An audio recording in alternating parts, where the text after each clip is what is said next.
સુરત જિલ્લાના કામરેજ તાલુકામાં છેલ્લા કેટલાક વર્ષોથી વિશ્વ આદિવાસી દિવસની ઉજવણી કરવામાં આવે છે, જેના ભાગરૂપે કામરેજ તાલુકા પંચાયત ખાતેથી રેલી નીકળી છે, જે સમગ્ર કામરેજ તાલુકામાં ફરે છે. પણ આ વર્ષે રેલીનું આયોજન કરવામાં આવ્યું હતું.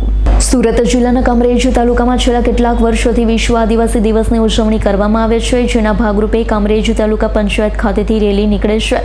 સમગ્ર કામરેજ તાલુકામાં ફરે છે. આ વર્ષે પણ રેલીનું આયોજન કરવામાં આવ્યું હતું, જેના માટે જરૂરી પરવાનગી પણ આદિવાસી આગેવાનો દ્વારા લેવામાં આવી હતી. તેમ છતાં 9 ઓગસ્ટના દિવસે જ્યારે રેલીના સમયે સમસ્ત કામરેજ તાલુકાના આદિવાસી ભાઈઓ રેલી કાઢવા માટે તાલુકા પંચાયત કચેરી ખાતે પહોંચ્યા તો તાલુકાના ગેટ પર તાળું માર્યું હોય તેવું જોવા મળ્યું છે. જોઈ તે સૌ કોઈ શબ્દ થયા હતા.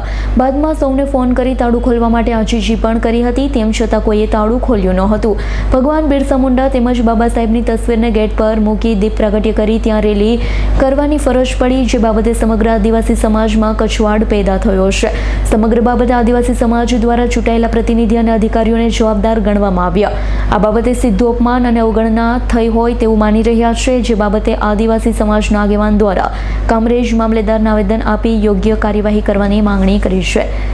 Bureau report S9 news Surat. અમારી તમામ માહિતીથી અપડેટ રહેવા માટે જોડાયેલા રહો S9 ન્યૂઝ સાથે.